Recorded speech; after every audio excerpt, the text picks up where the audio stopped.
the other news, which is all about positive stories and good news stories from across the world. I'm working on this for a couple months, but now we're going to bring it live. And today I'm joined by correspondent Teresa Krug, who is from Arkansas right now. I mean, Sorry? how is it over there in Arkansas? Yeah, the weather's perfect. As you can see, I'm sitting outside. It's not humid yet. We haven't had any tornadoes recently. That's Haven't had good. any of the hurricane aftermath. So it sounds like we're one of the only places in the U.S. right now that's just kind of calm. That's perfect. We need some calm right now. I think that's the reason, too, why I'm bringing this good news, because we need it. There's so much going on in the world. So So I'll get much. to it. The worst news that I have of the day is all about Jelly Belly. Okay, so if you guys are pop culture gurus like me, you're going to be just shocked by this story. So if you are familiar with Willy Wonka and the Chocolate Factory, Charlie and the Chocolate Factory, well, this one guy, David Klein, who was apparently a founder of Jelly Belly, has created this nationwide hunt for a golden ticket, which is really a golden dog tag in each state, about 1,000 participants per state. And if you go through with it and you find the golden tag and you pretty much go through these riddles, you have the chance of winning your own factory. I mean, Teresa, what do you think about this? You know, I loved the two movies growing up. And I think what kid who hasn't watched those movies or read the book hasn't dreamed of having their own candy factory? So, I mean, I was reading the article. It sounds like some of the details aren't quite worked out.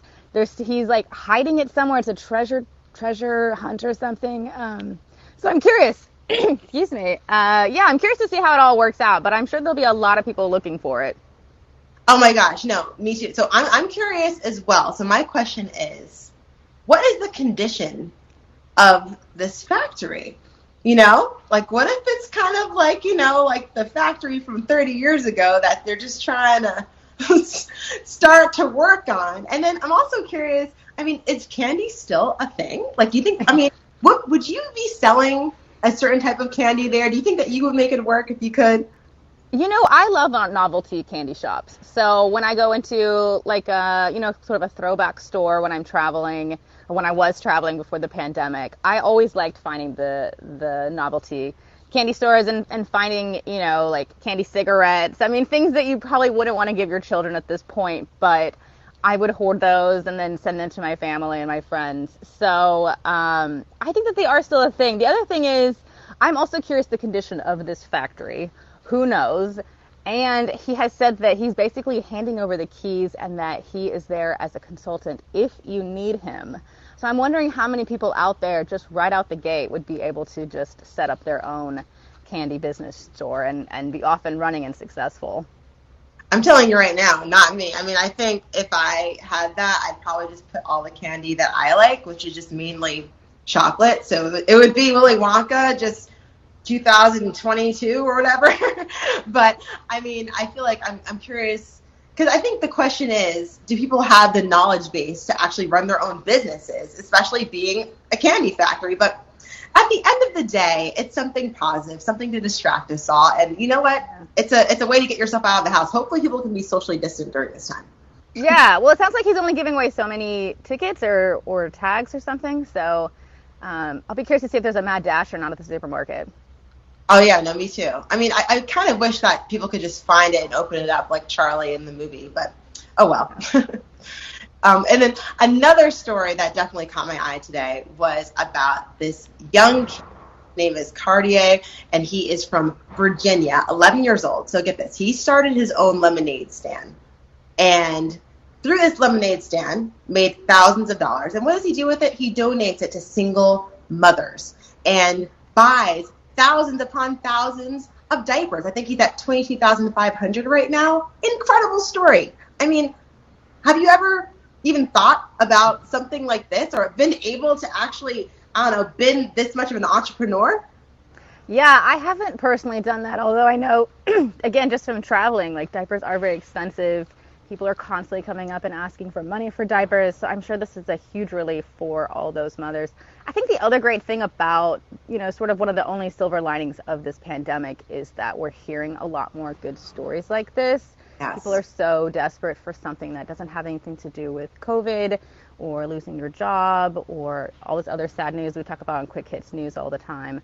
that I love reading these stories about people stepping up and making a real difference in their communities. It's nice to hear and it's nice to see.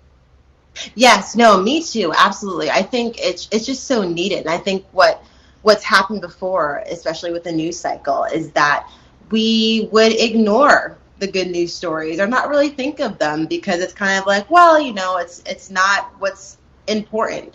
And there is some fact to that and the idea that it's not necessarily the most pressing matters, but now we look at these little glimmers of hope and really digest them and take them in, and we clap for things that are good, which I think Yeah. I know for years everybody was like, "You're a journalist. Why don't you cover good news?" And I was like, "Well, it's not news, usually." But yeah, no, I'm glad that people, so many outlets are making space for these kinds of news now. I love what you're doing with your program. Yeah, and hopefully it's inspiring other people to step up and do things like this for their communities. absolutely just give to their communities, have a big heart, and really just think about themselves more than others, which I mean people would argue is not the American way, but maybe it's becoming the American way now. I don't know. Hopefully, yeah. Well, Teresa, thank you so much for joining me today on The Other News. Hopefully there'll be more of these positive little breaks throughout the week. Maybe Fridays could be a good start. Happy Friday. I don't know. It could be a good thing. I agree. Well, have me on anytime. I'm excited to see who you have on next week. Oh, of course. Absolutely. Thank you so much, Teresa. Okay.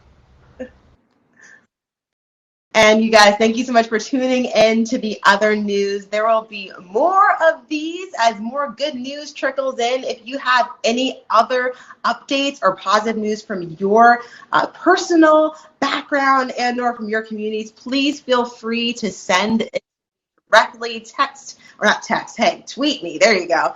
Tweet me, comment below. I look forward to reporting more positive stories from across the country and bringing that to you, especially during these times, just bringing a smile on your face. Hope you guys have a wonderful, wonderful, wonderful Friday, and